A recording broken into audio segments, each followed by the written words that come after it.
Welcome to Pragmatic.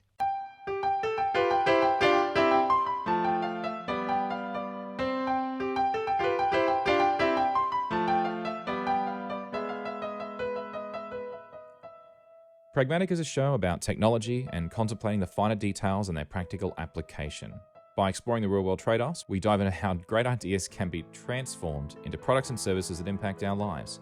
Pragmatic is entirely supported by you, our listeners. If you'd like to support us and keep the show ad-free, you can by becoming a premium supporter. Premium support is available via Patreon and through the Apple Podcasts channel subscription. Premium supporters have access to early release, high-quality versions of episodes, as well as bonus material from all our shows, not available anywhere else. Pragmatic is also a Podcasting 2.0 enhanced show, and with the right podcast player, you can stream Satoshis and Boost with a message as you listen. Just visit engineered.network/pragmatic to learn how you can help this show to continue to be made. Thank you. I'm your host, John Chidgey, and today I'm joined by my good friend, Clay Daly. How you going, Clay? Hey, how's it going? It's going good. It's going very good. And the reason it's going exceptionally good, actually, I would even say, is because it's WWDC week, and we've just had a keynote. Yeah, that's our mecca, isn't it, for the nerds? Yeah, kind of. Well, for Apple nerds anyway. I'm not entirely sure how many For Android Apple nerds, fanboys are interested in this, but hey. Good point. Well, actually, no, they're probably pointing and saying, hey, look at all that stuff. We've had that on Android for 10 years. Or something. That's another good point. That's probably more the way they'd see it. But anyhow, before we get too stuck in a WWDC talk, I just wanted to give you a quick camera update, super quick.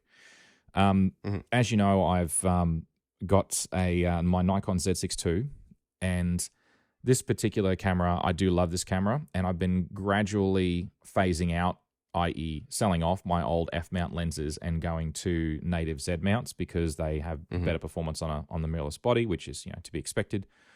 It's not just that. Also, I've learning more about lenses and so on and so forth. The Z-mount is significantly larger than the F-mount, which means more light gathering, which means you can have larger glass and get basically superior optical performance out of a Z-mount than you'll ever get out of an F-mount lens.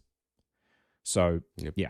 So, anyway, the only two lenses I have left that are F-mount, I've got my Tamron, it's a, 11 to 16 millimeter f2.8 ultra-wide, which is manual focus only now because I don't have a body motor anymore because I've sold. Oh, okay. Yep. You got rid of it? Yeah, I sold my D500. I sold my D500. So it's now manual focus only, but that's fine. I don't mind. It was only for astrophotography and wide landscapes. Oh, yeah, so it's perfect for that. Yeah, it's fine. Manual focus is probably better anyway for that. And then the other one is my novelty lens, 200-500, constant f5.6 aperture. And I'm using the standard FTZ Revision 1 mount for adapter for that. Not the Revision 2 one. This is the Revision 1 one. It's got the little knobby bit underneath. So, but that's okay. It's fine. And that's it. So now I've got my 24-200 Z mount, f4.5 to f6.3, which is my do everything lens, and it's not bad. But I miss the bokeh of a wider aperture and the low light performance. And so I was tossing up whether or not I spend $4,000 on for what? A 70 to 200 mil f2.8. Oh. Yeah. Wow. Yeah, I'm not doing that. Or I replace my much beloved f85 millimeter f1.8 portrait lens. So I did that instead because that was a hell of a lot cheaper. So you have 85 now? Yes, I do. I got it yesterday. It literally showed up yesterday. So I went around the house last night and annoyed everybody by taking their photo in really low light. And the vibration reduction with the in-body system plus the 85mm F-mount combination, I literally took a photo of my son almost in pitch darkness with a 1 second shutter, and there was no shake, no camera shake. Wow. Handheld. That's amazing. Unbelievable. And I had to manually focus, of course, because there was not enough light to focus. No light. No. No candle. No candle. And it was actually really kind of eerie. But never mind. But yeah, so, and the cats. Magic. Yeah, it really does look really nice. So, as with any new lens, my favorite lens is my newest lens. So, we'll see how long that lasts. As it should be. Yeah, I know. I have also ordered a 40 millimeter f2, which is kind of like a very plastic, fantastic pancake kind of lens. Oh, okay. I wanted a compact lens that would do a standard near 35 millimeter. Mm-hmm. And it has had great reviews, except for the fact that it's all made of plastic, effectively. Well, I mean, except the glass. The glass is made of glass, but Right.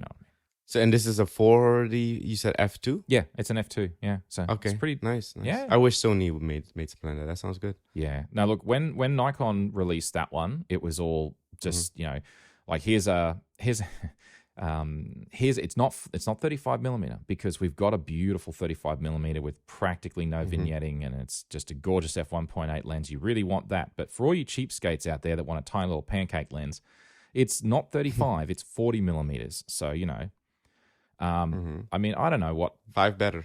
Well, I actually I've looked at photos and the comparison between them, and this lens, for example, is like $400 Australian. That's amazing. Yeah, actually, it's super cheap, and because it's very, very small, like it's kind of very much like a pancake sort of style. It's not a true pancake lens, but it's pretty close to it. It means that suddenly a mirrorless becomes, I think saying pocketable would be an exaggeration, but yeah.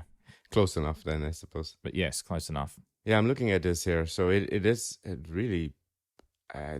well-reviewed lens. It's amazing. Yeah, no, it's a fantastic lens for $400. And honestly, yeah. So my goal is to get a much smaller little camera case and have that as like a little sling bag kind of thing. And then I can take that with me. And I'm eyeing off there's a secondhand SB300 or SB400 or whatever on Marketplace. I might grab that and have like a super compact setup that's really high quality that I can just take with me anywhere. So yeah, because I mean, it's a shame because we were talking a few years ago about the Nikon 1 series, and I've still been eyeing off Nikon 1 V3s, but I just can't bring myself to buy one secondhand. I know, given they're not cheap. Yeah, because it's like they don't make any of the bits for it anymore. That's also true. And then some of the really high-end lenses are still high-end prices somewhat. It's amazing. I keep looking. Yeah, I know. And it's just such a shame that they stopped making them. Because I mean, you said to me at the time, you were really disappointed they stopped making them. And I looked into it and I'm like, you know what? I absolutely agree. I didn't even realize these things were a thing. Because when I got my DSLR, I never even looked at like compact cameras like that. And yeah, it is such a shame. Yeah. But anyway.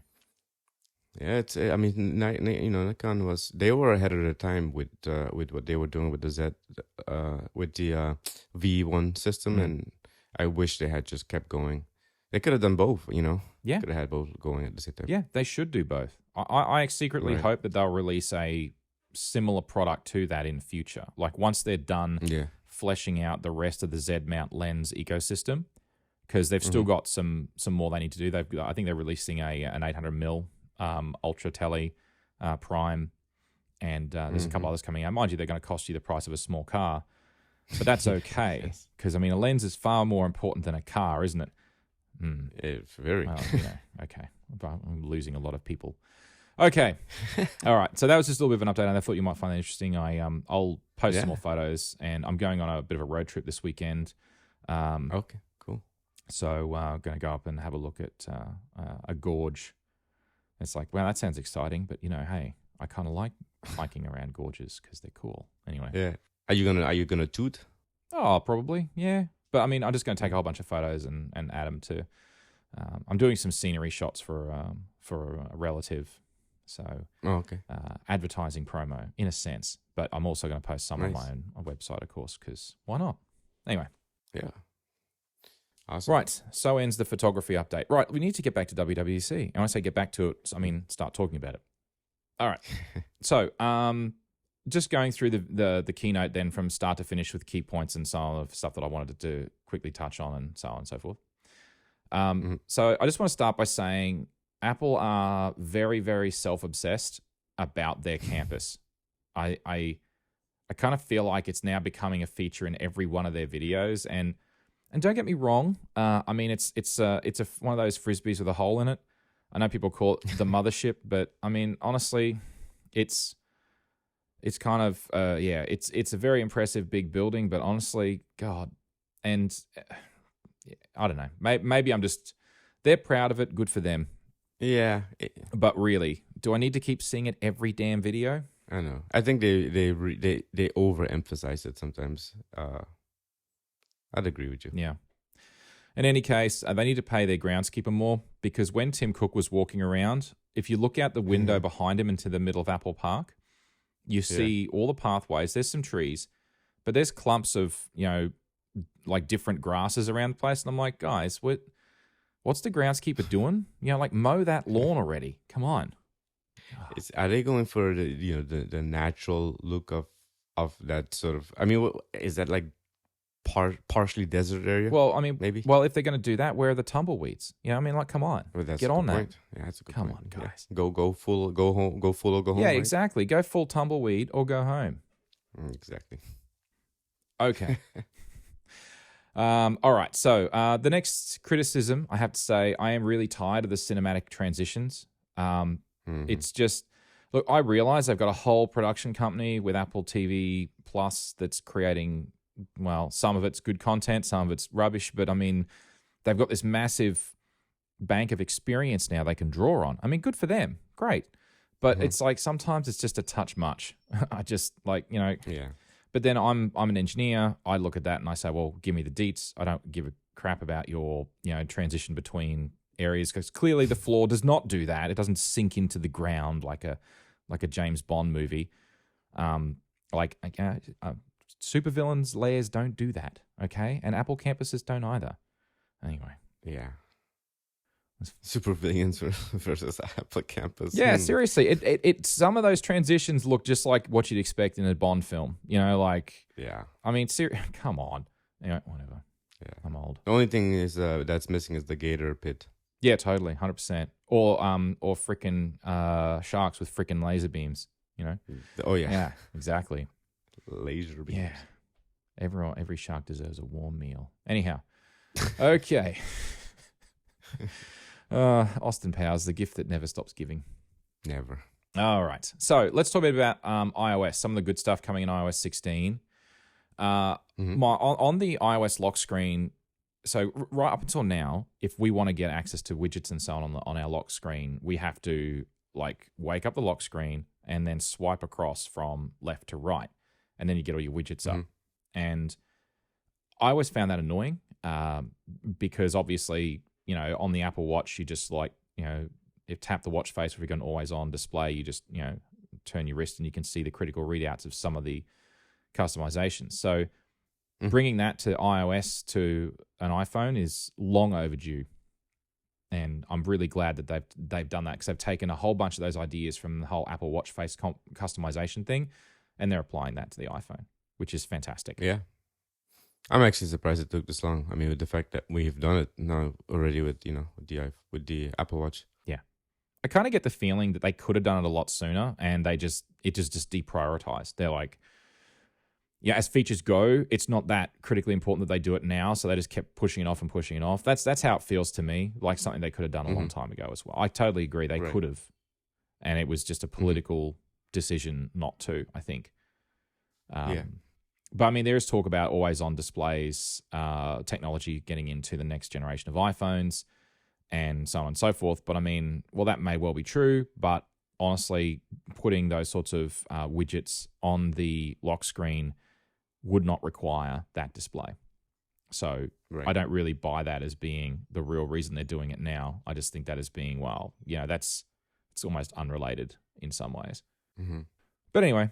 So, I'm actually really happy. Having said that, I'm actually really happy with that. I think that's really, really good. Yep, I'm the same here. Yeah. What did you think about the focus improvements, like the whole home versus work thing? Your thoughts on that one? I think, okay, so for someone who's in management who does use one phone, I don't have multiple phones. I like this. I use Google, what do you call it? Google Voice. Oh, yeah. For my work stuff.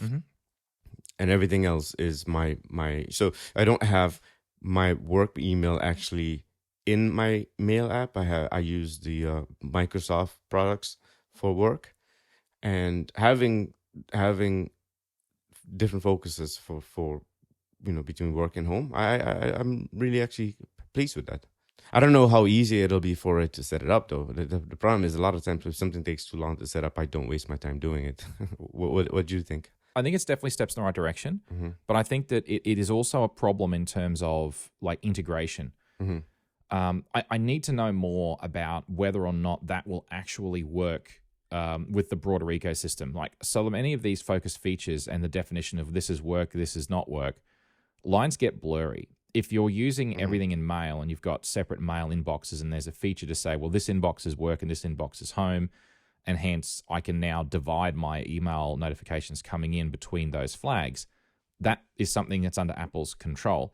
But if you have Microsoft Outlook or Gmail or whatever else system you've got for your email, and it doesn't support those tags and that integration, then how will focus mode know which is which? Because that's a good point. Yeah, because I mean, like some people will prefer the Outlook client, and the Outlook client can have multiple mailboxes, and some people will actually have their mailboxes in Outlook, not in Mail.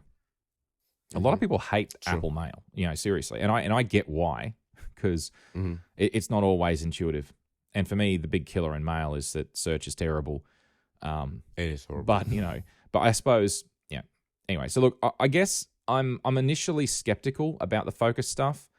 And it's simply because of my use case, and I don't think it's that uncommon where you have a separate application. So that unless the separate applications can handle that support, and that'll take time probably, and some may, some mightn't.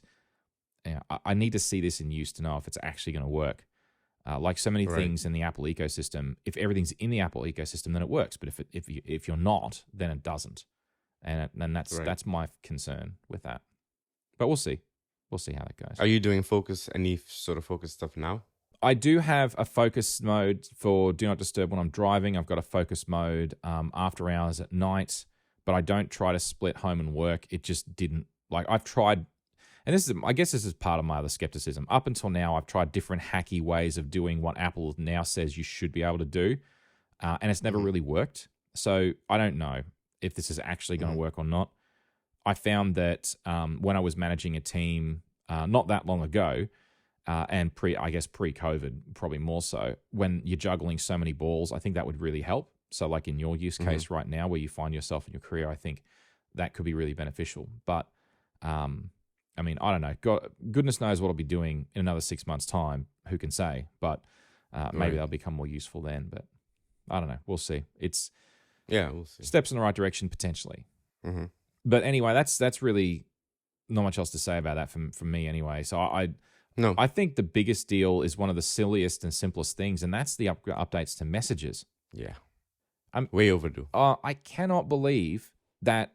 And I thought, oh, can't you edit messages already? And I'm like, holy crap, no, you can't. And for some reason, I don't know, I had it in my head that, oh, yeah, you can edit messages.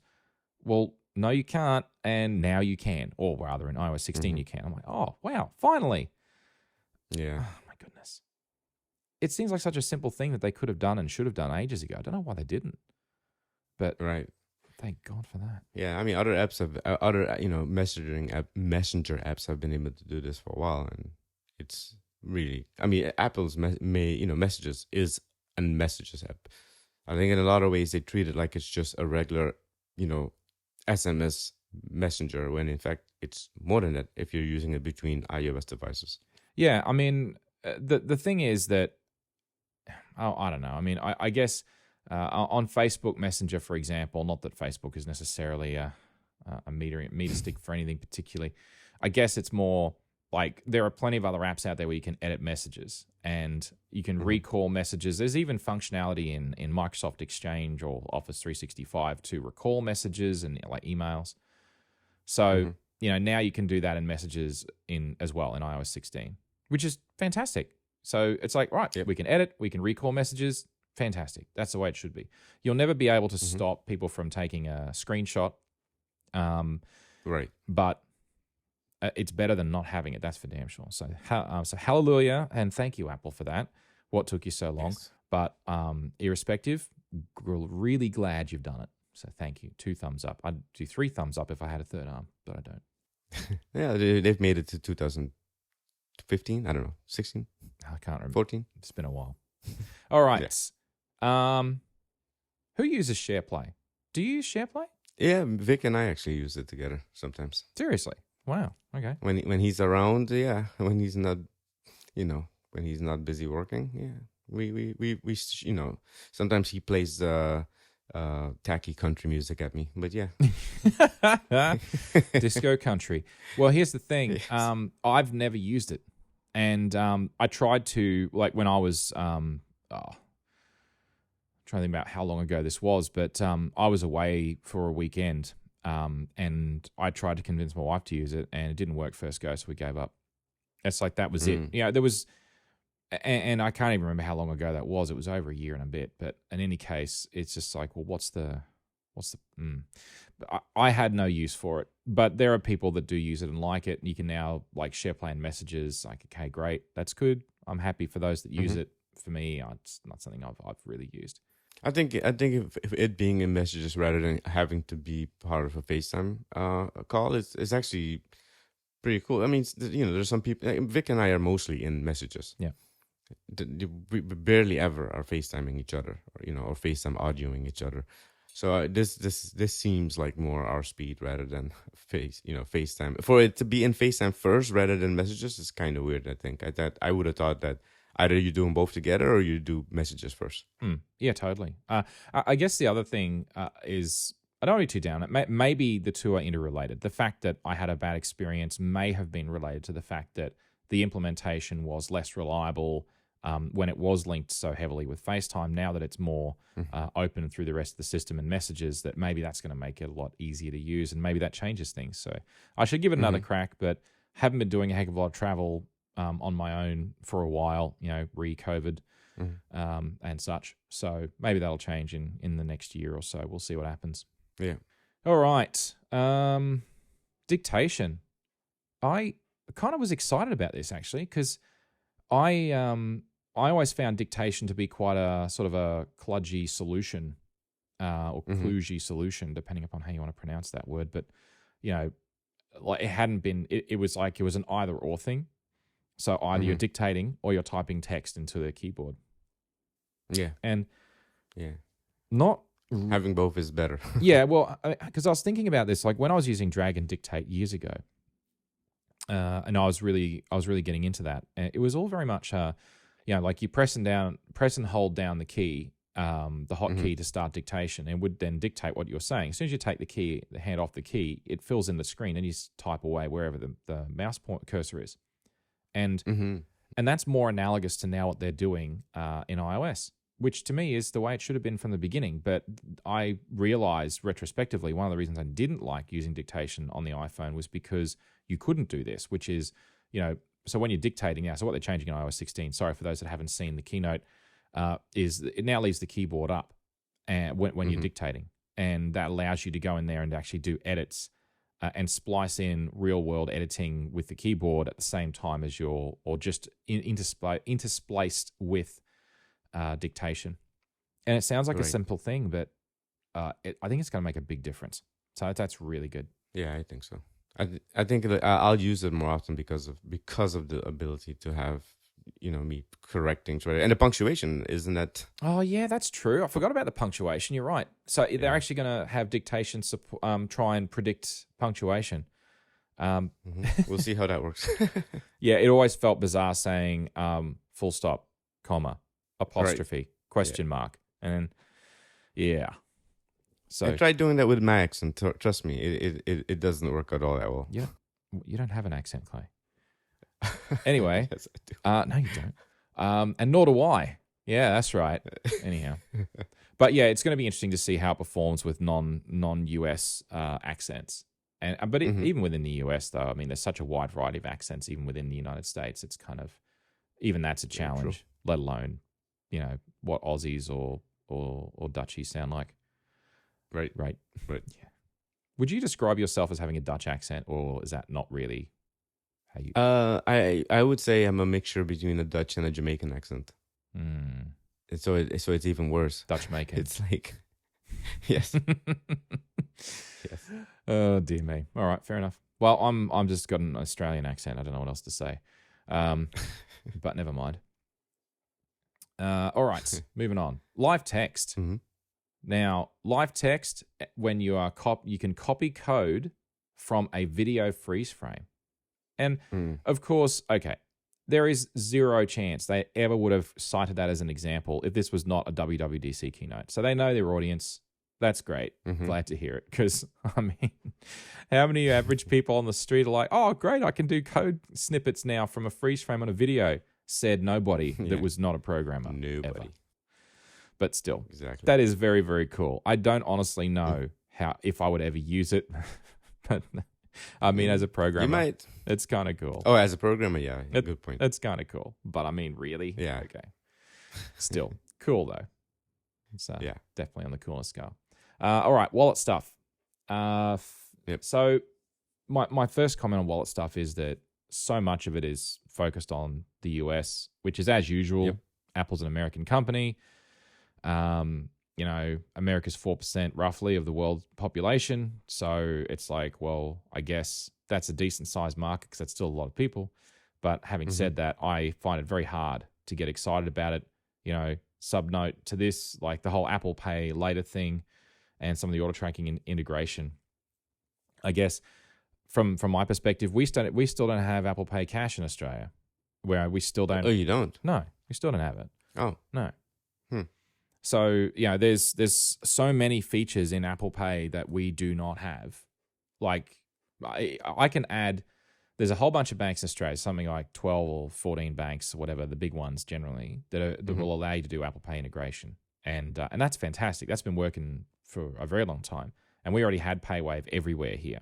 So PayWave, PayPass, whatever you want to call it, tap to pay, doesn't matter. Same thing, same tech. Different names, different companies, same tech. But the point is that, and for those systems, that's worked fine for ages. But the rest of it has been a complete non-starter. So all of that stuff with, you know, being able to message money via iMessage, still can't do that. And, you know, because the banks in Australia say, well, we've got this other system called OSCO, OSKO, which is backed by another standard called PayID. So you can do interbank transfers from within your banking app, but it's not Free? Yeah, free, instantaneous and free, up to set dollar limits, of course. So it's like, well, we don't need your crap, Apple. So no, we're not helping you.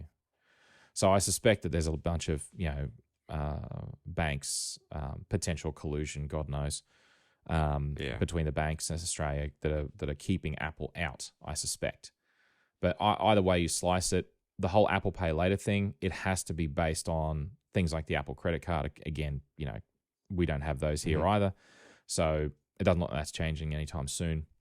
So I imagine Apple Pay Later, which is the whole, you know, buy now, pay later with X number of installments at zero interest, like that whole thing, I suspect that will also not be available in Australia either for the same reasons. So Yeah. because they're all just financial credit services in one form or another. Right. So without that banking partner backing it like Goldman Sachs, you've got nothing. So, Right. Yeah, and this Apple Pay Later, I presume, is only through their own card, right? Oh yeah. Okay. Yeah. So I mean, the whole Apple Pay Later thing is, I mean, just for the listeners, the whole idea of the whole Apple Pay Later is, let's say you got something that's worth $1,000. If you use your Apple Card or Apple Pay, and you do the whole pay it later option, then within the wallet, it gives you that option, and you can say, well, I'll pay this back at $250 every 2 weeks or whatever until it's fully paid. So I pay nothing today, and I pay the rest in a 6 to 8 week period or whatever the terms are. I thought it was 6 weeks. It might have been 6 weeks. Sorry. Yeah. So what is it? 4 payments over 6 weeks, or I think it's six payments, I believe, over this. Is it 4 weeks? Oh, I guess you're right. It's 4 payments over 6 weeks. My question is, so if something is paid over 6 weeks, are you not hitting past the window of? I mean, how did they work out the no interest? Because you're past the month now. Don't know. It's a good question. I wonder how they did that. Some of the details, I had a bit of a look before. I couldn't see any of the details out there, but whether or not you like or don't like pay later systems, I mean, I kind of have. There's this one pay later system that I actually have a card for, but I very rarely use it anymore, because if you miss that payment, it's like, well, you get really burned, like financially. Yeah. Like it's worse than a credit card in terms of how much they bleed you for. Because they basically throw all of the interest that was accrued up to the point, unless it's different than what we have here. But here, if you miss that one payment, all of the interest that was accrued up to that point basically gets dropped on you. Yeah, it's it's some of the okay. Every system's slightly different. Some of them do an interest component. Some of them have got a flat rate, essentially, unpayment, lack of payment fee. So there's it varies. It depends. But either way, it's nasty, and it's not something that's no. It's better to stay away from these systems. I find the whole buy now, pay it later systems to be very grubby. It's a very grubby kind of market. So there's lots of operators out there that are dodgy, or they feel dodgy. Like the whole payday loan kind of a market. No. You know what I mean?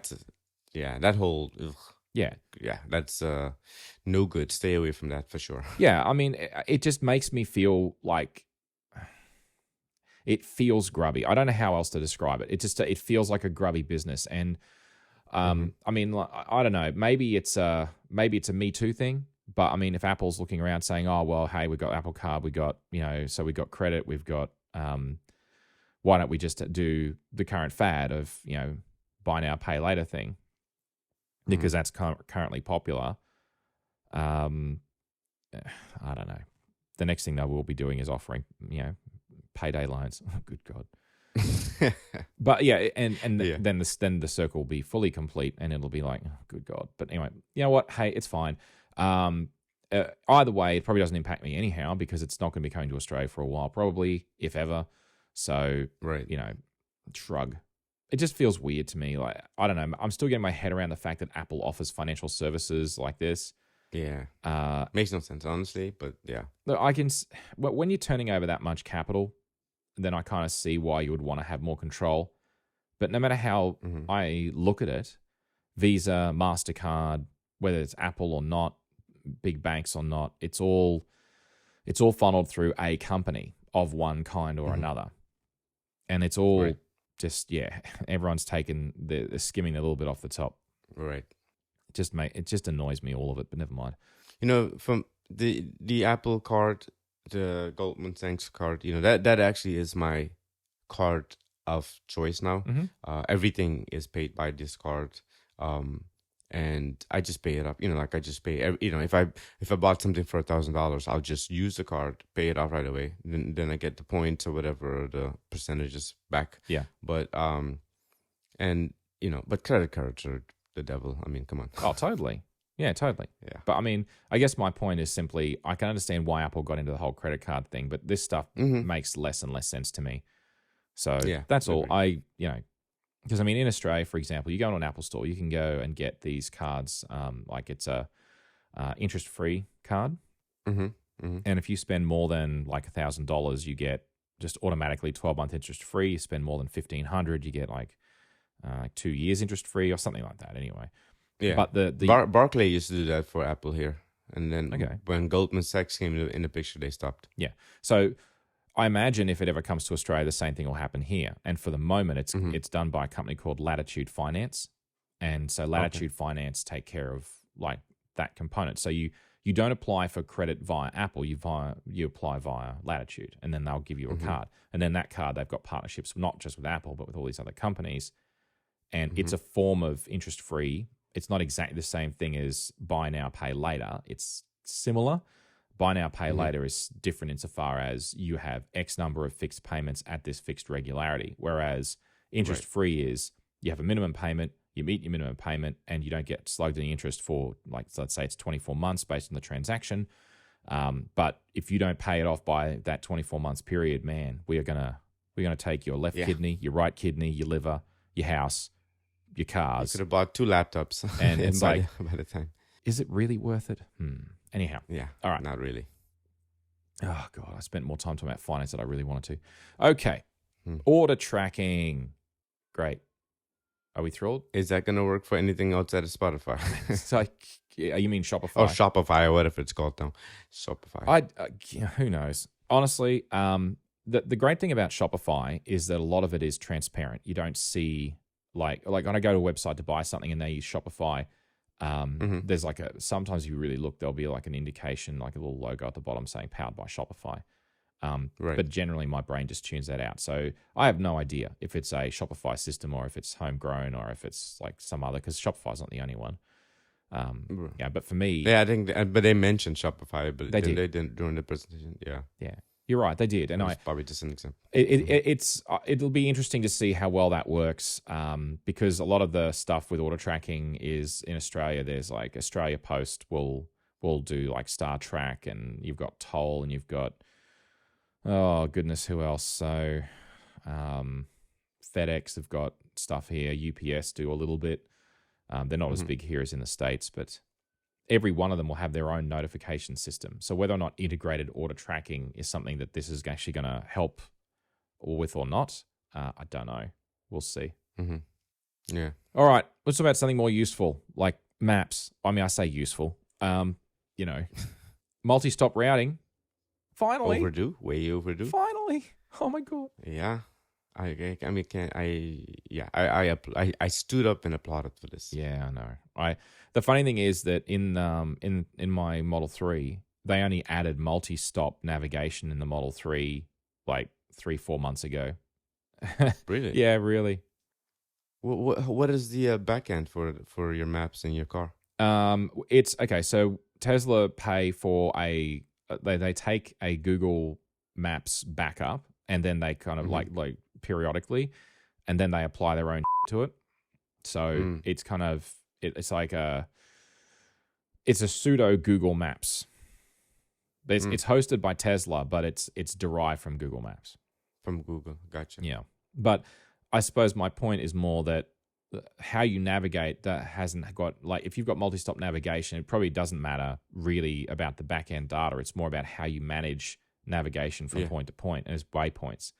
And for the longest time, people would ask Elon Musk for this, and he'd just sort of like say, well, it's on the list, it's on the list, it's on the list. And he'd say the same kind of thing for years, and then finally said, right, finally, we're giving you waypoints. Stop it already.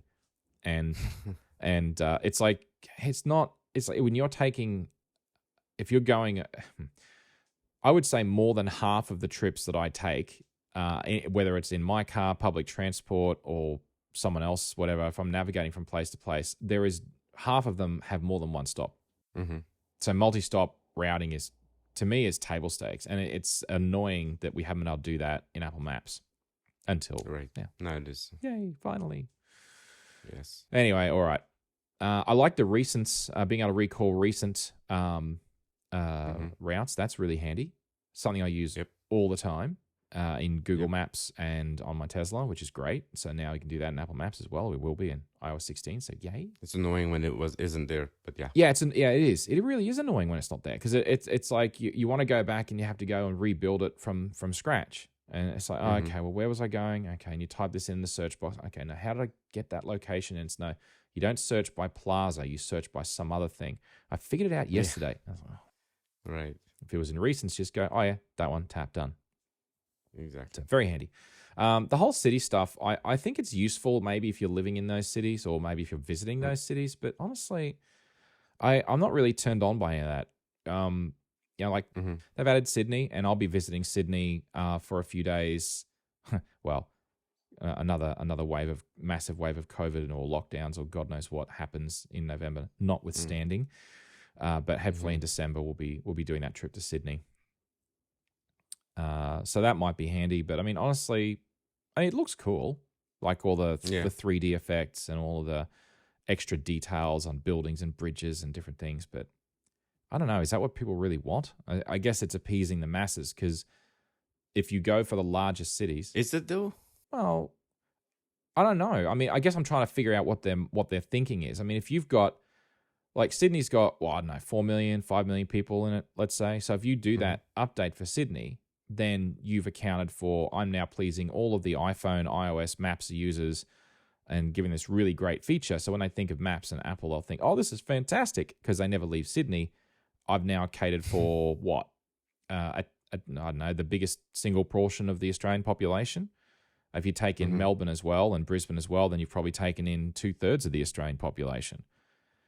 Everywhere else, though, is like, what's the big deal? Like, who cares? Right. I don't know. I don't know. Yeah. I'm struggling to understand the appeal. Me too. It's not something that I'm really. I mean, Miami, I think, is listed as one. I'm not really crazy for it. It's not something that I was clamoring for here. I was going to say, I mean, yeah, it's Miami. It's already awesome, right? Moving on. All right. Sports stuff. Yeah. Who cares? Does anyone care? Yeah. I mean, people that love their sports would care. Good for them. I suppose. I was so bored at the sports part that my only notes were "Who cares?" ? So I took no notes. Any thoughts on that at all? Because I got none. I don't remember much of the sports stuff. To tell you the honest truth. We are on the same page, Clay. Okay. Man. All right, let's keep moving then. Okay, family stuff, family integration. So now we can actually create like shared photo libraries for a family group. And I mean, I am absolutely thrilled that they have finally done this. And I still feel like I hate iCloud photos so much, it has scarred me for life that I just cannot be bothered to try it. I think that Apple decided to venture into these areas a little bit too late. I mean, we've all set up our systems in a way where we've had to work around these things. Yeah, totally. They have finally, a couple of years ago acknowledged and have given you family things for things like, Apple Music and all of these other subscription items that they have, what do you call it? Not Aperture, that's not around anymore, but, the video editing and all these sort of things. But, I don't know, like if you're reworking your system, the first thing you should be thinking about is how do you get a system like the iTunes, for instance, or photo library to be shareable in a family. Yeah. It certainly is a problem that's been well and truly solved on lots of other platforms. I mean, and don't get me wrong, just because I'm not going to use it personally doesn't mean that it's not amazing. I think that it is long overdue. Lots of people are going to get lots of really good enjoyment out of that. And it sounds like the syncing of the metadata and so on, it sounds like it's something that's going to be, it's like if one person puts a lot of effort into all of the tagging and all the metadata and the enhancements of each of the photos, making them more searchable and so on, everyone gets benefit from it. Whether or not family groups should have equal ability to do that editing or not, I don't know. It's like debatable. Yeah, it's like it should be the same kind of grading like parental privilege. So parentals say, well, the parents will say, well, hi, I have full edit. Everyone else can view. I can grant individual users the ability to edit certain things like these albums and so on. Just like sharing on different platforms like Dropbox or OneDrive or whatever you might be using. You can say, well, you get a share link to view this, you get a share link to edit this or make comments on this, but you don't have like edit privileges, let's say, for some reason. Right. So that kind of flexibility wasn't clear to me if that's going to be available or not, but I hope that they do have that kind of granularity. And if they don't... I doubt that will be the case. Like something like this would, in my view, if I were to set it up, I would say, the one holder of the library gives the ability for others to edit. But let's say if that is not a thing, right? Let's say everyone is read-only, except for the main holder, or let's say the main two holders. People who are in that structure, like let's say the kids, should be able to, in my view, download the image onto their own device and be able to do something completely different with it there. But as long as the actual main image does not get deleted or wiped from the database. Yeah, totally. In terms of that sort of granular controls, my only other thought is that if it's not available in the initial release, it will be available in iOS 17 probably, and that's fine. But anyway, look, so I just think that's fantastic. Some of the other things in the family stuff I thought was really good is they really made it a lot easier to onboard kids onto devices. Like in the past, it was like you got to create an account, you got to flag it as, they're your child and link it and you're the parent. And the whole quick start thing looks super simple. My only frustration is all my kids are now older, so they're almost at the point where they can manage their own stuff. Like I've got an 18, 17, 14, and 11-year-old. So everyone except my 11-year-old is pretty much self-sufficient technologically at this point. So it's like I've kind of, my kids we've sort of almost missed this boat. But I think if you're a parent with young kids and you're trying to onboard them onto new devices, the whole quick start thing looks really handy. That's fantastic.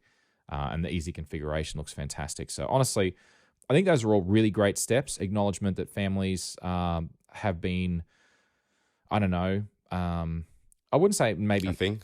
Well, I wouldn't say second-class citizens, but certainly I think there's to an extent it feels very much like they haven't put the time and effort and energy into it that they should have. Right. And now we're at that point where they've kind of fixed that and moved that to where it should have been years ago. So 2 thumbs up, Apple. That's great to see. Personally, though, it's just, my kids grew up, Apple. They grew up. Yeah. They missed the boat. Yeah. Anyway, that's okay. Yeah, same here. All right, moving on. Safety check.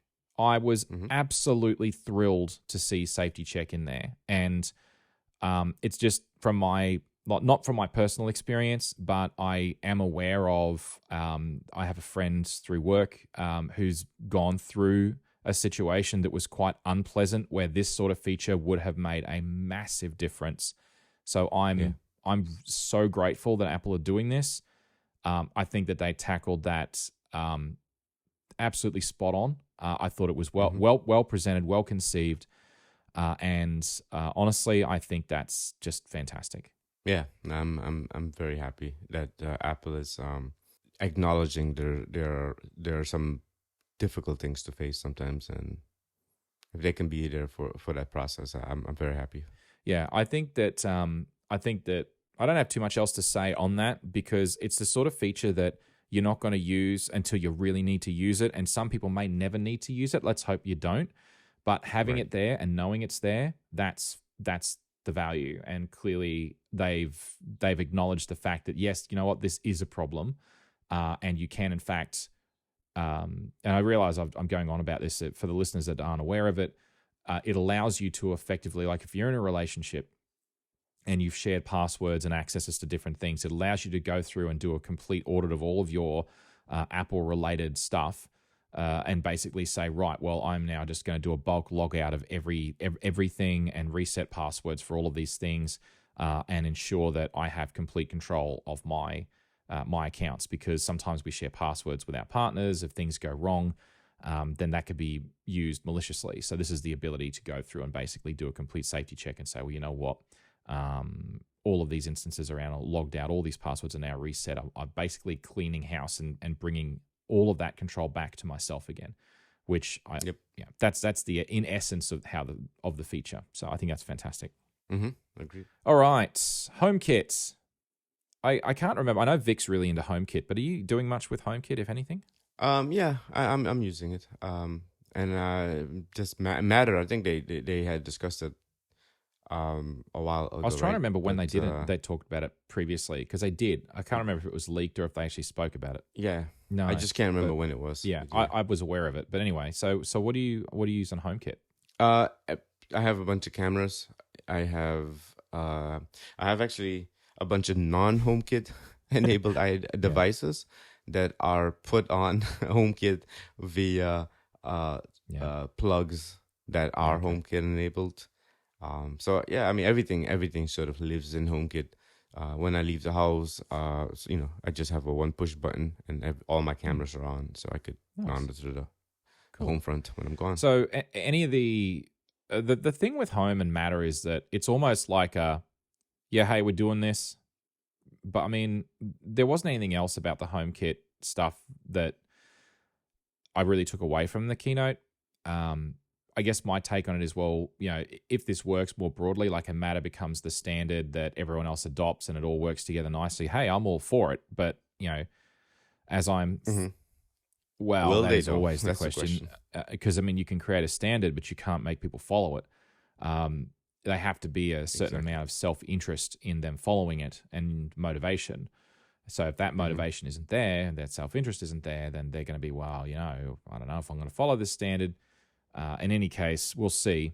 And as I'm fond of saying, you know, I'm excited for the future potential, but it's right now just potential. So we'll see. Crossing fingers and toes that goes somewhere. Because at the moment, I really don't use HomeKit stuff because there's really nothing. So most HomeKit stuff is double or triple the price of non-HomeKit home automation stuff, and that's what stops It me is. buying it. It's like Yep. I'm not paying extra money for something just because it complies with HomeKit. I don't.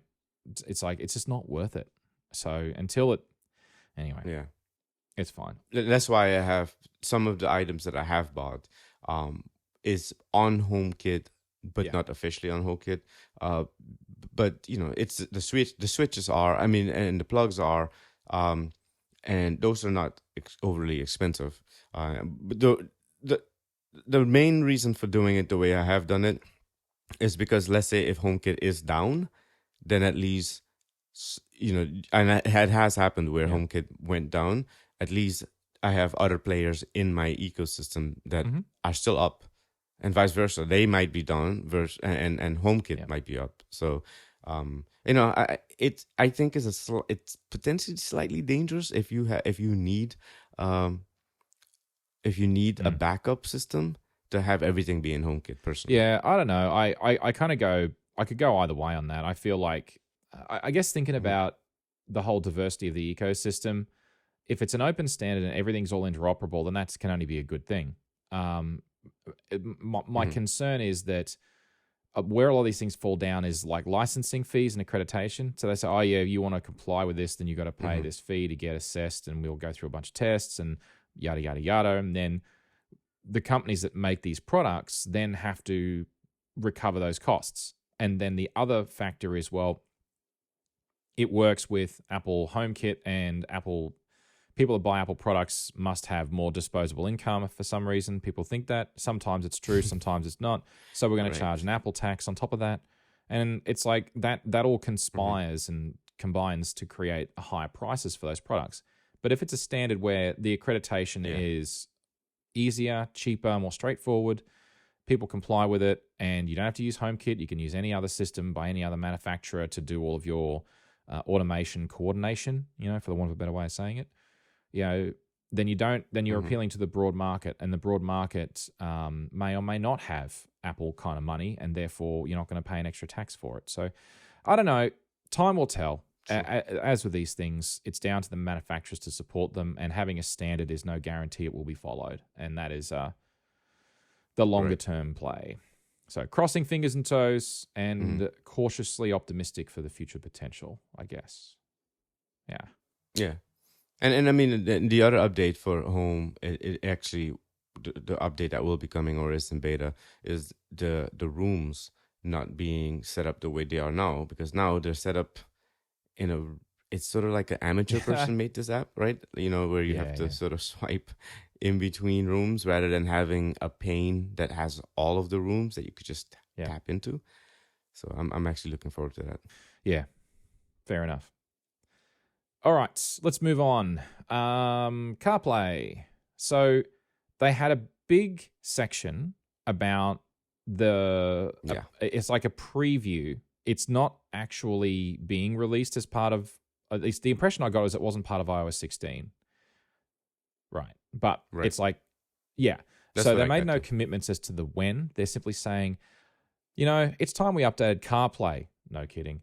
And here's what we're going to do with it. And they show all these really beautiful, like, new gauges, like integration with a binnacle screen, you know, for your instrument cluster. And because, I mean, more and more cars are going to fully digital instrument clusters or binnacles, whatever you want to call them. And some of the readouts they've got are, you know, here's your HVAC stuff. So you can turn your aircon, your heating, your ventilation controls, and do all of that from your phone and via CarPlay. And then you can have your speed readouts and yada, yada, yada, of how fast you're going. And I'm thinking the only way that's going to work is if there's some kind of ODB bus integration within the vehicle, because that's the only way to get that information in real time.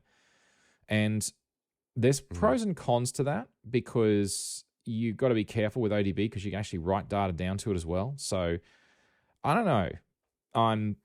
I also wonder how automakers feel about this, because not everyone's going to have CarPlay, and then you've also got Android Auto on in the wings as well for people that don't have iPhones. So from an automotive manufacturer's perspective, like opening that up is potentially dangerous. And what's the upside apart from the on-sell to customers? Like, whatever they're going to call it, CarPlay 2 or something. They'll call it something to differentiate, I imagine, because they'd have to. So otherwise, how does Toyota say, ours is CarPlay compatible? And then the user comes in and says, but I don't have the really flashy things Apple showed me. And it's like, this is CarPlay 1, not CarPlay 2, or whatever they do. You know? Right. And because Toyota still would have to make, or Nissan, or Hyundai, or whoever they are, they're still going to have to provide some kind of interface of their own. And then they have to provide the capability for Apple, and then the capability for Android Auto in future probably to then come in and have their overlay. And if you're Tesla, of course, well, Elon Musk will just give Apple the middle finger and say, nah, you don't get to play on ours. Bye. And meanwhile, on the wings, I'm just like, damn it. Because I honestly, that's one thing that I don't like about my Tesla is that there's no CarPlay integration, and it sucks. Is there Android? Or no Android Auto on there? Nothing. Oh, okay. Honestly, the whole I used to be a car guy, not really an entertainment or what do you call those system guy, but I there you go. I don't get CarPlay honestly. It's it's nice if you can get if I can play my iPhone via my speaker system, and that's all I care about. Well, see, for me, Clay, why I love CarPlay is because I've driven crappy old cars for quite a while. We talked about this before, well, more on bubble sort than on pragmatic. But I mean, I feel like I have a Honda Jazz, which over in the States, I think it's sold as a Honda Fit. Yeah, and and it comes with a very, very basic stereo. So I ripped that out years ago and put in an entry level Sony dual DIN stereo, and for the only reason that it had touchscreen and supported CarPlay and CarPlay via cable. Okay. So suddenly I had satellite navigation, I had integrated audio for my shows, I had Siri functionality in my car, all of it built in. And it cost me something like $600 or $700 to do that. Now, if you go and buy a car, wind the clock back to 2013 when I bought the Jazz, the only way you could get that was paying like an extra $6,000 or $7,000 for a luxury package. Yeah, that was what SatNav used to cost way back when.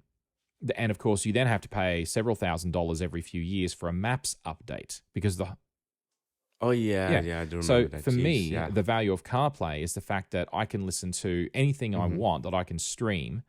Like I can listen to internet radio over CarPlay. I can bring up whatever songs I've got on my Apple Music library. I can listen to whatever podcast and whatever podcast app I want, and I can get a navigator that has got always up-to-date maps, all just by plugging my phone in.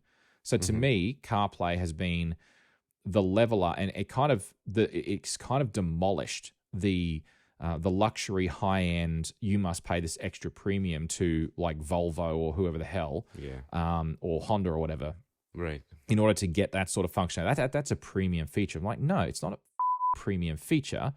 It should be table stakes for every vehicle, in my opinion. So that, to me, that's what CarPlay is. CarPlay basically killed the top end of that luxury market for add-ons to car makers, and I think that is like hallelujah, thank you. So, but having said that, your mileage may vary. Some people don't really use it that much, and that's okay. My wife still doesn't use it very much in her car. Yeah, she has it built in, or you have it's to built into also her car, do the same. but she just doesn't use it. Okay, and I'm like, okay, well, that's your choice. So there you go. But look, anyway, I think it'll be great to see. I'm interested to see how many manufacturers adopt it. But yeah, not in iOS 16, but looks cool. We'll wait and see. Just how much they can do with it, because there are limits. Some things will have to still be buttons, physical buttons, because that's just the nature of it. I've gone on about that many times before. So the previous episode of Pragmatic, when I was talking to Russell Ivanovic about Teslas and what needs to be a physical button and what isn't. So if you haven't listened to that episode, go back and listen to that. And I'll go on about it there. I rant on that quite a bit. Anyway, let's move on. WatchOS 9. So who's got a Series 3 or lower? Because if you have, tough. It's gone. It fell off. It's fallen off the update cliff, and it ain't coming back. So, yeah, my son still has a Series 3, and he's running WatchOS 7. He hasn't even upgraded to WatchOS 8 yet. And so he's like, I don't care. It's a watch. It works. I'm like, hey, that's the way. Right. Anyway, so WatchOS 9, 4 new watch faces, and they all suck. Great. Mm-hmm. Yeah, I don't use. I'll never use any of them. They're just terrible, and I don't even care anymore. Like, I used to get excited about new watch faces, but now there are so many to choose from, and they're all so customizable. I just do not care anymore. I've given up caring, and I've also given up waiting for a watch face app store as well. It's never going to happen. They're just not going to do it. No, I don't think so. I think you're right. I think the fact that they keep putting these sort of not so great faces out. Yeah, I don't think. I'll tell you one thing that's really good though. I think is really good is the banner notifications, because one of the things that really me to tears is when a notification comes in on my watch around about the time when I want to check the time, and then the notification comes in and it comes and covers the screen, and I can't see what the time is. Anything. It's like, did you stop to consider that maybe I was not raising my wrist to check the notification, but to check the time because it's a watch? Our watch, yes. Anyway. Yeah.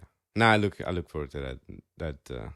Yep. Workout stuff looks nice. Not really for me. I'm not a workouts kind of guy. I'm an accidental workouter. I get the notification. It looks like you're having an outdoor walk or whatever.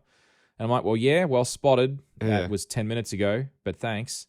And yes, I was outside briefly. So you may as well record that as exercise towards my exercise ring. And that's pretty much all I use it for. But I mean, what did you think about that? You're more into the exercise features? Yeah, no, I'm looking forward to it. Anytime they do any, added workout stuff, I welcome it. Some of the automatic stuff sometimes doesn't quite work for me, but I don't turn them off. I just basically say dismiss. Yeah. Okay. The other one that's interesting is the whole sleep stages thing. Like all the sleep stuff, I'll reserve judgment to see how well that actually works. Yeah, we'll see. Same here. AFib history, that is actually really interesting because I think that's a critical piece that's been missing with AFib. But again, they said that it's still waiting for approvals, but either way, it's not available in Australia yet. So, shrug, whatever. I'll wait and see when it gets here eventually. Yeah. But I'm looking forward to that. Yeah, so that's a good one. But yeah, for me, it'll probably be a while off. I rather like the update to health because I think this was presented at the same time as WatchOS 9, but it was actually more related to the health app. I say related to the health app. It's actually a separate app, I think, isn't it? It's with all the drug interactions. Yeah, I believe so. Yeah. Yeah. So I think that's really good. So my question is, where are they pulling the drug interactions from? Is it I wonder who they paid, if they paid a license fee or something like that.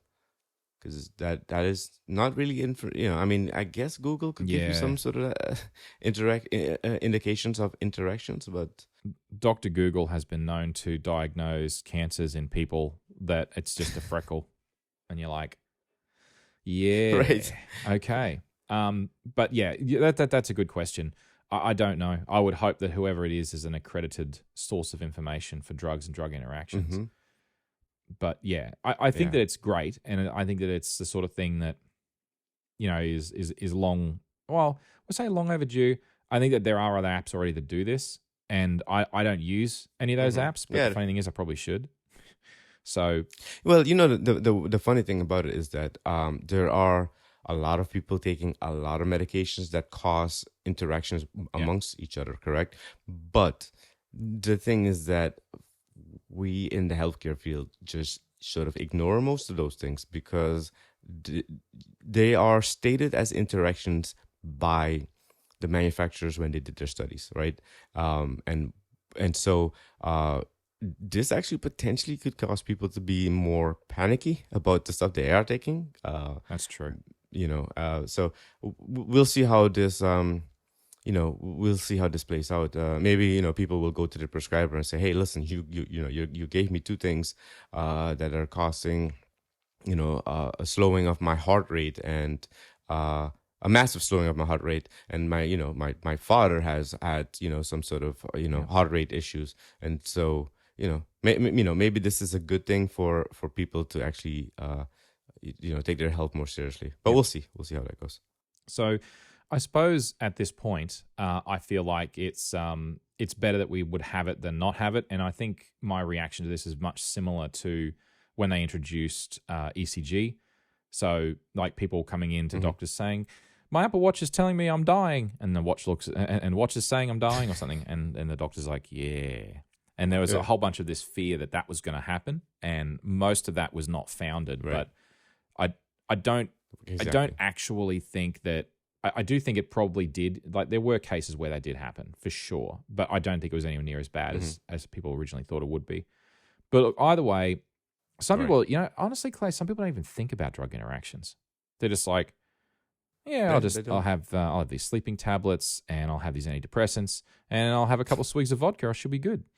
And it's like, maybe not do that. Please don't do that. And then Heath Ledger's like, and everyone's very sad. Yeah, right. So anyway, I think that's a positive thing. I think it's a very, very good thing. I agree. Overall, I agree. Overall, for society's sake, yes. All right. Ready to talk about the Mac? Hell yeah. Yes. I was not expecting. I also want to say I was not expecting that there would be a product announcement. I thought they were going to, if they're going to do something, it'd be like, here's a sneak peek of, like the whole can't innovate my ass kind of thing from the Mac Pro back in 2013 or whatever it was. But anyway, but no, they didn't do that. They full on released I say released in air quotes. They'll be available next month. So I guess technically is actually a preview in a sense. But anyway, so the M1 chip is no longer the king. It is now the M2. And I honestly am surprised because by the math I was doing in my head, I'm like, that means that the M2 has beaten the Mac Pro to market. So they started their Apple Silicon transition and their top shelf, top level, highest performing, most expensive computer that they make, the Mac Pro, never got to Apple Silicon before they released the second generation of their Apple Silicon chip. Yeah. Now, I'm not sure what that should tell you. I mean, I guess hardly anyone buys Mac Pros. Maybe that's not a big deal. I don't know. But it certainly tells me that the Mac Pro, when it does get released, will come with an M2 in it. I think that's an absolute guarantee. I agree. Yeah, I agree. I think you could go to you could do a quad Max, whatever they call it, the M1 Max. Or is that the Ultra? Yeah, the Ultra. Is that the highest one, right? Yeah. Or you could go and do some M2 Ultras and not have to do quad, maybe, and that might be the Mac Pro. So yeah, I think I had a feeling the M2 was gonna drop soonish, but I actually thought it was gonna be in a Mac Mini. Yeah. Instead of the Air and the Pro. Well, I think I've said this previously, is that the MacBook Air is generally has been the leader in terms of new tech. So when the new tech comes out, they tend to push it onto the Air first. They tend to, not always, but they do. If you look at the design of the wedge shape for the laptops and the MacBook Airs. That's where it started. Unibody started there. So just to be clear on what they actually announced, they announced the M2, and then they announced that the MacBook Airs would now come with the M2 chip, as would the entry-level 13-inch MacBook Pro. So just briefly on the M2 chip itself, couple of stats, the memory bandwidth is now like 100 gigabits per second, which is 50% more than the M1, which is significant for what is essentially the M1 to M2 gap in terms of time is 1 year and 7 months, so 19 months, or call it a year and a half if it's easier for your brain. But in a year and a half to get a 50% increase, everyone's like, oh, the M2 is just going to be like a refinement and it's not going to be massive change. I'm like, I think that counts as a massive change. A little change would be like 10, 15%. 50% more? No, that's significant. And that memory bandwidth is a bottleneck, and they're really working on that bottleneck. So that's impressive. It can now handle up to 24 gig of RAM. That's nice. The CPU caching for each CPU core has been increased as well. And that, I imagine, will be the primary driver because it's using the same, I think it's still on 5 nanometer. So it's using the same manufacturing process. So your performance improvements are on basically debottlenecking. So they've got an 18% performance increase over the M1, most likely because of local caching and bandwidth improvements. They've obviously done some stuff as well to improve that, to reduce the bottlenecking for the graphics performance, because they reckon at the same amount of power, it's got 25% better graphics performance, and it can do 35% more, but you will consume more power. So to me, it just screams we're widening up the bandwidth between different parts of the CPU is the primary thing that they're doing here, which is fantastic. That's great. So yeah. My question is, there's 24 gigabyte RAM ceiling. Is that artificial? Or did we just randomly decide that, we don't want to go to 32 because we don't want to mess with the Pro line? I'm not sure. I listened to a little bit of this discussion on ATP, and I mean, I guess my initial reaction is, well, you've got the traditional reason, which is the address space, but it sounds very much like this is not an address space problem. So I don't actually know what the thinking is there. It could just be maybe it is a differentiator. Oh, okay, it is definitely a differentiator, but between the classes of M1s and M2s now and future, whether it's the Pro, the Max, or the Ultra, which I suspect they'll continue with that naming methodology in future. So it's most likely that. But don't forget, the more RAM you put down, RAM's quite power hungry, and it takes up a lot of space on your die. So it could be a space-saving measure. It could be maybe it's just like the improvement of going to 32 gig is simply not worth it, like from a performance perspective. So you don't get enough from it. It's like, what are you going to be doing? Spinning up more virtual machines? I don't know. I don't know. I find RAM limits to be, because once your solid state drive read-write access time is so fast, the benefits of RAM are less and less important. If you're running VMs that need to have a self-contained environment, then fine. But if you don't, what's the issue? Things will always be faster if you're loading up hundreds of photos in Photoshop or Lightroom or what have you, and the more RAM you got, the merrier, sure. But I mean, that's the only other thing I can think of, really. I don't know. It's an interesting question, but yeah, I don't have too many other thoughts on it. So far as the MacBook Air goes, though, they finally gave it a redesign. It's no longer a wedge-shaped. So great. It's now a straight-cut chip. It's no longer a potato wedge, which, I don't really care. I always found the wedge design to be a bit weird. It's not like I liked it or disliked it. I just thought it was a bit odd. I don't think it was particularly smart. I think it was just one of those designs that they did was advantageous. And they said, well, we don't have to have a constant thickness. We can actually go thinner at one end because all the crap's at the back end, and that helps with the balance. But, like physical balance and the center of gravity when you've got on your lap or what have you. But, the wedge shape, I always thought of Jobs whenever, taking it out of that envelope. And now it's, we have one more wedge shape in the lineup in this 13-inch, and that's it. Well, no, actually, does No, 13 inch no, have but a wedge? the wedge-shaped No. MacBook Air will still be on sale. Yeah, it will be. It's true. It will be. It's a very Apple-like of them to keep that M1 around. But I mean, Yeah. geez, don't buy it. Pay the extra and get the M2. But anyway, I'm glad it's got MagSafe again, and I am ecstatic goodness. for that. and then that, of course, leaves your 2 USB-C Yes. ports for whatever you need. Thank you very much. It has a notch, the display notch. Oh, goody, said nobody. Yep. Great.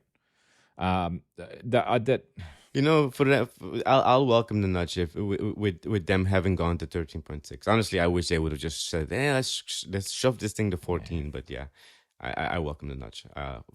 Look, I don't welcome the notch. I don't hate the notch. I'm just become beaten by the notch. It's like, you're going to take this notch, John, whether or not you like this notch or not. And I've been beaten up with my phone for so long now. I'm just like, my brain visually tunes it out, but I kind of, and you can say, well, that's right or wrong or so on and so forth. But it's like, I understand it's just a limitation that this is how they're working around it, and it sucks. Let's just agree that it sucks, and we're just going to live with it. Because at some point in the future, all that stuff will become far more compact, and they will get rid of the notch again. Until that happens, you're going to like the notch, John. You're just going to have to. I just think that with the M2 introduction, they could have figured out how to get the little drop, whatever Sony calls their little. I think it's Sony that has the camera in the middle of the screen, or is it Samsung? One of those two. They could have figured out how to do it here. I mean, it's gonna happen at some point. Why not? Well, the Air? I don't know. I mean, maybe what they were doing instead was focusing on trying to finish the damn Mac Pro on Apple Silicon, because they're like, you know what, we really should do this. True. I don't know. Anyway, maybe someday. 1080p FaceTime camera. Yeah. Another about time. But then I've already got my own Logitech, C920 1080p, webcam that I use at home. And I guess I know this is a laptop, so it's not the same thing. But anyway, it's one of those about time things. And I guarantee you, I will be buying one. Yes. I have made the decision. I've been waiting for the updated MacBook Air, because my use case at this point with work and everything, I'm going to sell my Intel MacBook Pro, which is now 4 years old, and I am going to buy one of these. So I'll let you know how that goes. Yeah. Yes, in coming months. Okay. Look forward to hearing an episode on this. All right, 13-inch MacBook Pro, as I mentioned before. The only comment I have, now with M2, still with a touch bar. Yeah, why? Why, Apple? Why do you hate me? And everyone, in fact. Yes. Fucking touch bars. Oh, my God. All right, so my prediction is looking forward. As I said before, Mac Pro, whether it's 2022 or 2023, I've given up. Like, who knows when the hell they're going to release it? It's supposed to be this year. We'll see. But by 2023, all Macs will have been updated to M2s. I think there's no question. And so I agree. This, by the end of 2022, if Apple has its shit together, they will have everything will be Apple Silicon. Everything will be M2 available with an M2 in it.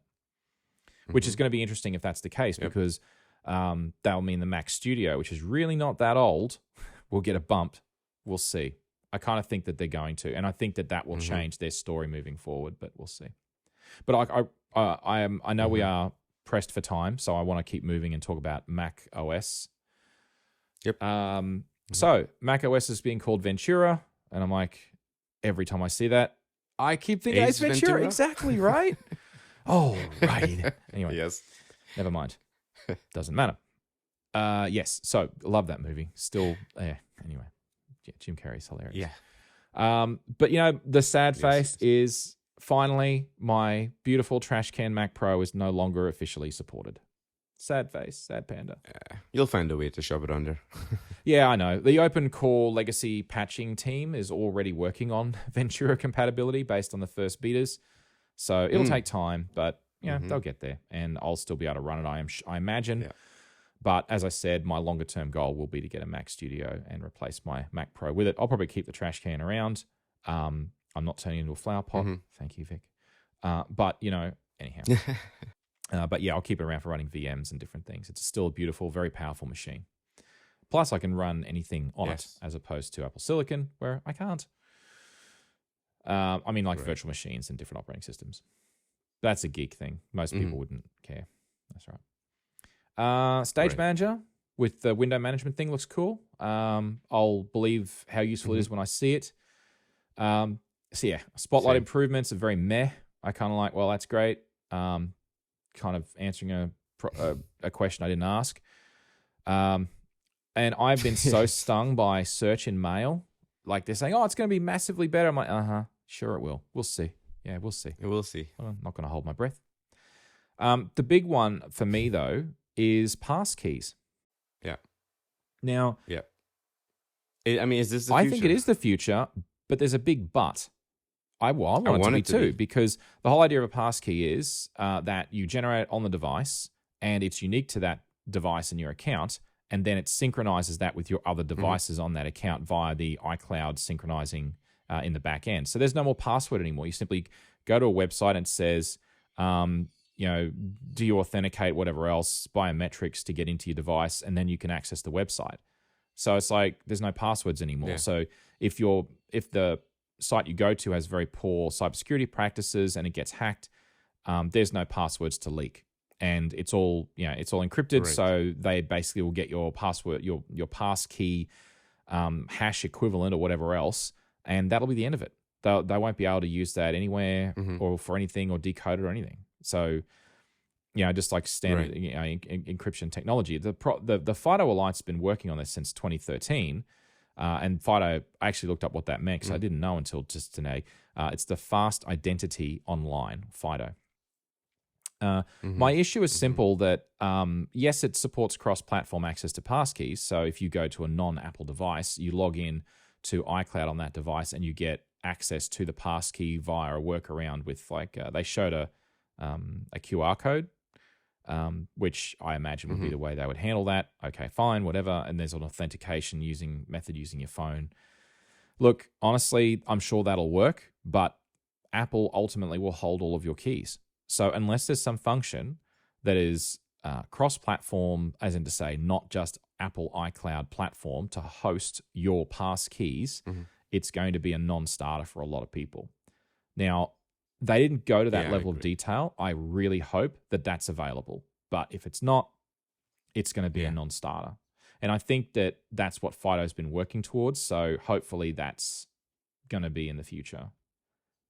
But like the guy said, at least he was honest. They were honest about it. It's going to be a journey. No, it's going to be a journey. It's going to be a long journey. Really long journey. But that's okay. I don't mind a journey. And every journey starts with a single WWDC keynote or something like that. With gaming, they got Metal 3, which is always better than Metal 2. And I, again, switched off for the game demo because I don't care. Any thoughts on gaming? Yeah, I don't go to gaming. I don't go to gaming for Apple, so... Yeah, nah, me neither. Very often. Unless it's, some simple card games on my, iOS device where I'm standing in line. Not really. Yeah, that's it. Not really up there. All right, the other thing I've mentioned is continuity camera. You can bring your weird ass adapter and you put the adapter on top of the screen and you stick your phone in it back to front so that your phone's got its little cameras looking at your face, and you then integrate your phone in real time with all the tracking stuff and features with your Mac OS Ventura. I mean, look, this continuity camera thing. Yes. It's interesting, but to have it be the capturing device for joining conferences, it does no. I don't hack. I mean, Apple should just spend the money and put better cameras. No kidding, on their right? Devices. Okay, the iPhone has a great camera, but let's not. It's an expensive piece of device. Honestly, so my thoughts were simple, and that is, you know what, Apple, what would have made this unnecessary is better hardware in your other devices. That would have made it unnecessary. Yeah, and you're not already charging enough for your stuff. Come on, and it's a hack. It is hacky as hell. Come on, it is. I don't care. Yeah, it is. I mean, who is it? Belkin who's making these things for them? They said there were a couple of manufacturers. I think Belkin was one of them. But okay. Yeah, but I mean, honestly, I just whatever. I cannot get excited over something that is essentially their own fault. So I can, great. Yeah. Thanks, guys. Yes, it's great. Yes, it's cool. But you did that to yourselves and inadvertently, therefore, all of us. But whatever.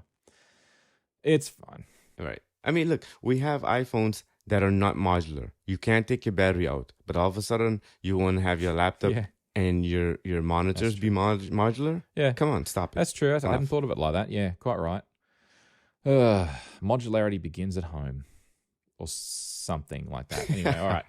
All right, last thing to quickly talk about. We only have a few more minutes before I've got a hard stop, unfortunately. iPad OS. Yep.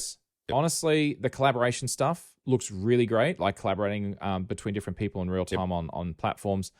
A lot of those features look a lot like, have you ever used a product called Miro? M-I-R-O? No?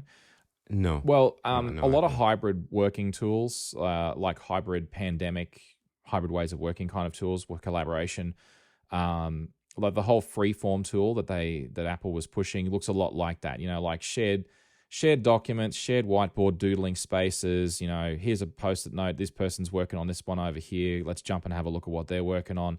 It's like I've been using these tools now for a couple of years, so they're jumping in on all of that and they're saying, "Hey, we can do that too." And I'm like, "Well, that's great if everyone is in that ecosystem." So, like something like Miro is cross-platform. I can use it on my iPad, my Mac, Windows, Android, I'm pretty sure. So long as all this stuff does that, then it'll be a serious competitor. If it's not, then it'll be, walled garden problem again. But we'll wait and see. I didn't get from the presentation whether or not it would be cross-platform or not. But still, either way, their implementation looks fine.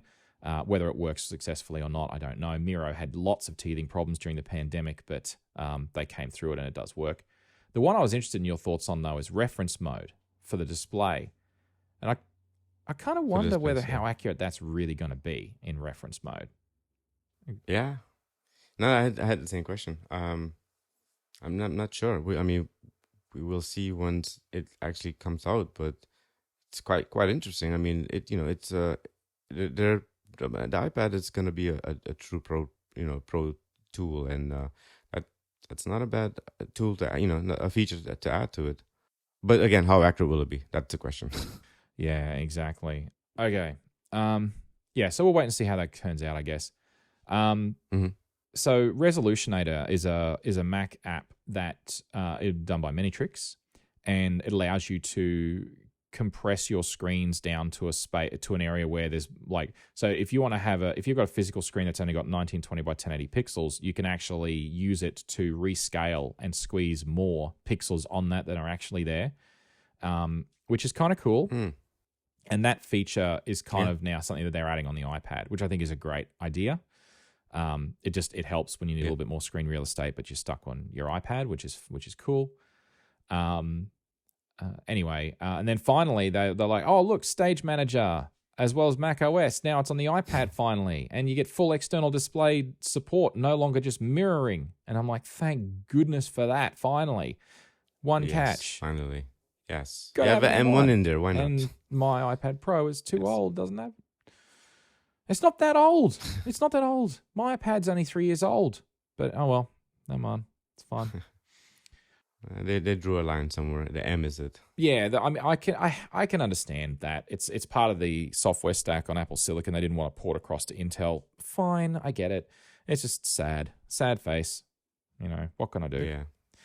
I have to wait for this iPad to get a bit older then, and find an excuse to get it upgraded. We'll see how we go with that, because it's my iPad Pro is IT. It's provided by the company, so I kind of. Like all of my other stuff is all by myself, but the iPad's the one device the company provides, and so I got to wait until it's ready for an upgrade cycle before I get to play with that. But oh well. So anyone with an M1 iPad Pro, it's Christmas. Here you go. That looks fine, really, really good. Yes, it does. And that's it. I didn't have any other notes. Did you have any other thoughts on WWDC this year? No. I wanted to buy an M2 Air. I'm not 100%. I had to do some research on the screen, because I do want a 16-inch, but I'm not really keen on getting such a big laptop. So we'll see. That my research. I have to do some research to see if I will be getting an M2 Air. I do like what it looks like. So for my use case, it definitely fits my use case now. Powerful desktop at home, and I can get away with a lightweight Mac for work. Most of my life in the last 15 years, I've had MacBook Pros for work. I've had one MacBook Air for a few years in the middle. And I think that now the M2 MacBook Air is it meets what I need. I could have gotten away with an M1 MacBook Air as well, to be honest. Because No, I have an M1 MacBook Air, and to me, it's amazing. So I think it was a very solid WWDC. Lots of really good features coming. Some of them are a little bit meh, but some of them are way overdue. Some don't affect me, but I think on balance, it's been a very good one. And honestly, I'm excited to see the Mac Pro whenever they finally do release it, and I really do hope it is later this year, and everything move quickly to the M2s, because I hope that their design cadence improves. Agreed. All right. Cool. Well, if you want to talk more about this, you can reach me on the Fediverse at Chidgey at engineered.space, on Twitter at John Chidgey, all one word, or the network at engineered_net. You've been listening to the high-quality audio release of this episode, available only for show supporters. Thank you so much for your continued support. If you're enjoying Pragmatic and you'd like to support us and keep the show ad-free, you can by becoming a premium supporter. Premium support is available via Patreon and through the Apple Podcasts channel subscription. Just visit engineered.network/pragmatic to learn how you can help this show to continue to be made. Thank you.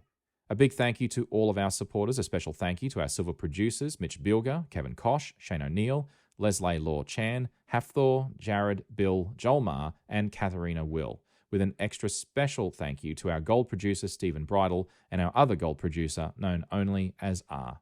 Pragmatic is a Podcasting 2.0 enhanced show, and with the right podcast player, you'll have episode locations, enhanced chapters, and real-time subtitles on selected episodes, and you can also stream Satoshis and boost with a message if you like. There's details on how, along with the Boostergram leaderboard, on our website. If you'd like to get in touch with Clay, what's the best way? Any social platform, I'm CW Daily. Just, if you're there and I'm there, CW Daily. Awesome. Thank you very much. Cool. Well, and a special thank you to all of our supporters, and a big thank you to everyone for listening. And as always, thank you for coming back on, Clay. It's always a pleasure. Thank you.